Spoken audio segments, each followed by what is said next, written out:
देश में पहले बार उत्तराखंड राज्य में यूसीसी लागू हो गया है और इसी के साथ यूसीसी में बहुत से फीचर हैं जिसमें सभी नागरिकों को समान रूप से देखने और उनके साथ व्यवहार करने की बात कही गई है।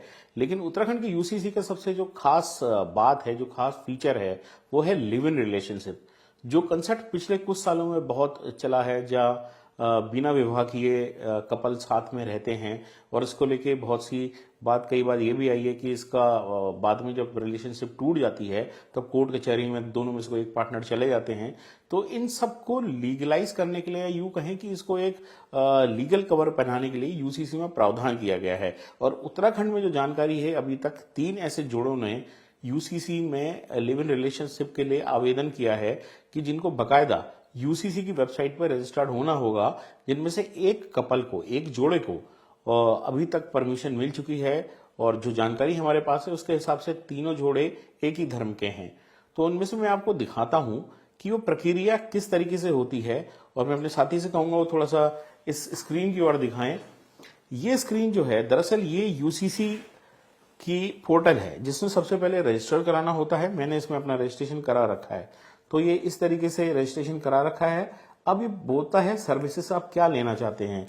तो यहाँ पर शादी के रजिस्ट्रेशन की बात है, तलाक लेने की बात है, लिव इन रिलेशनशिप। ये देखिए, ये कॉलम, ये जब आप यहाँ अप्लाई करते हैं तो ये 2 चीज को मांगता है कि आप नए लिव इन रिलेशनशिप को रजिस्टर कराना चाहते हैं या जो ऑलरेडी एक लिव इन रिलेशनशिप है उसके लिए आप दोबारा से उसे एक्सटेंड करना चाहते हैं, उसके लिए सर्टिफिकेट आप चाह रहे हैं।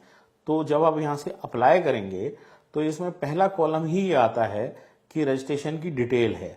तो यहाँ आपको बताना पड़ेगा कि रिलेशनशिप के लिए आप लिव इन रिलेशनशिप यानी साथ साथ रहने के लिए, बिना विवाह के साथ साथ रहने के लिए अप्लाई कर रहे हैं और आप लोकेशन कौन सी जगह से हैं, इस तरीके से लोकेशन आप करेंगे तो आप उत्तराखंड के हैं, उत्तराखंड से बाहर के हैं, ये इसमें बताना होगा। इसके बाद जब ये डाल दिया तो अगला चरण जाएगा। फिर जो महिला है लिव इन रिलेशनशिप में, उसका आधार नंबर यहाँ डालना है और इस तरीके से उनकी पूरी इंफॉर्मेशन, महिला का नाम, डेट ऑफ बर्थ, इस तरीके से सब कुछ, ढेर सारी डिटेल इसमें मांगी गई है। उनका नेशनैलिटी क्या है, राष्ट्रीयता क्या है, रिलीजन क्या है। सबसे महत्वपूर्ण पार्ट ये देखेगा कि वो हिंदू हैं, क्रिश्चियन हैं, इस्लामिस्ट हैं, सिख हैं, इस तरीके से अलग अलग रिलीजन की बात है। क्या उनके पहले कोई लिव इन रिलेशनशिप थे, इसकी भी जानकारी देनी है। और सब कुछ देने के बाद फिर उसके बाद इसी प्रकार से जो पुरुष है उसकी भी पूरी लिस्ट यहाँ पर आनी है, पूरी डिटेल यहाँ पर आनी है। और जब ये डिटेल चले जाएगी फिर उसके बाद दोनों पार्टनरों ने अपना एक ये डिक्लेरेशन देना है कि हम किसी भी तरीके से ऐसे आपस में खून के रिश्ते से नहीं जुड़े हैं कि हमारा हम में कोई विवाह या ऐसा कोई रिलेशनशिप जिसमें अलग अलग मैरिज एक्ट के हिसाब से या जो हिंदी रीति रिवाज हैं या अन्य धर्मों के रीति रिवाज हैं वो बैन किए गए हैं। ये जब दे दिया तो इसके समर्थन में यहाँ डॉक्यूमेंट लगाने हैं। और डॉक्यूमेंट जब आपने लगा दिए, इसमें भी अलग अलग है, फोटो लगनी है, फोटो पुरुष की लगनी है और उसके बाद लास्ट में होना है डिक्लेरेशन कि मैं इस चीज की घोषणा करता हूं। तो ये घोषणा देखिए, अलग अलग नियमों का इसमें हवाला दिया गया है। जैसे एक सबसेक्शन क्लॉज 2 380 धारा के अंतर्गत जो सिविल कोड है उत्तराखंड का, यूसीसी है, उसके अंतर्गत मैं अपनी, हम लोग जोड़े ये कहेंगे कि हम अपनी रजामंदी देते हैं। ये जब सारा हो गया, इसको फिर सबमिट करना है। इसके बाद ये सारी जानकारी रजिस्ट्रार के पास जाती है, वो इस चीज को देखते हैं। इसकी खास बात ये भी है कि इस यूसीसी में जो भी अप्लाई करता है लिव इन रिलेशनशिप के लिए, वो इन्फॉर्मेशन को बहुत सीक्रेट रखा जा रहा है। मतलब वो इन्फॉर्मेशन ऐसा नहीं है कि कोई भी फॉर्म कोई भी देख सकता है।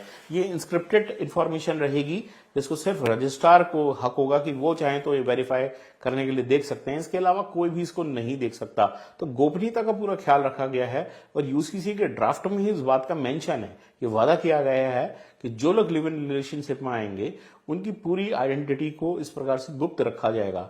लेकिन इसकी एक खास बात यह भी है कि इसमें जो लोग अप्लाई कर रहे हैं उनको अपने माता पिता की रजामंदी लेनी है। उनके भी ये नोटिस में जाएगा कि आपके जो वार्ड हैं, आपके जो बच्चे हैं, जो मेंबर है फैमिली के, पुरुष या महिला मेंबर, वो लिव इन रिलेशनशिप में रह रहे हैं। तो काफी फॉर्मेलिटीज हैं और इसमें शुरू से मानना रहा है सरकार का कि ये इसलिए किया जा रहा है ताकि इसमें इस तरीके के रिलेशनशिप का जो ट्रेंड आया है इसके बाद कोई व्यक्ति कोई ऐसा धोखा ना खाए, सबके अधिकार बचे रहें, महिलाओं को उनको अधिकार मिले।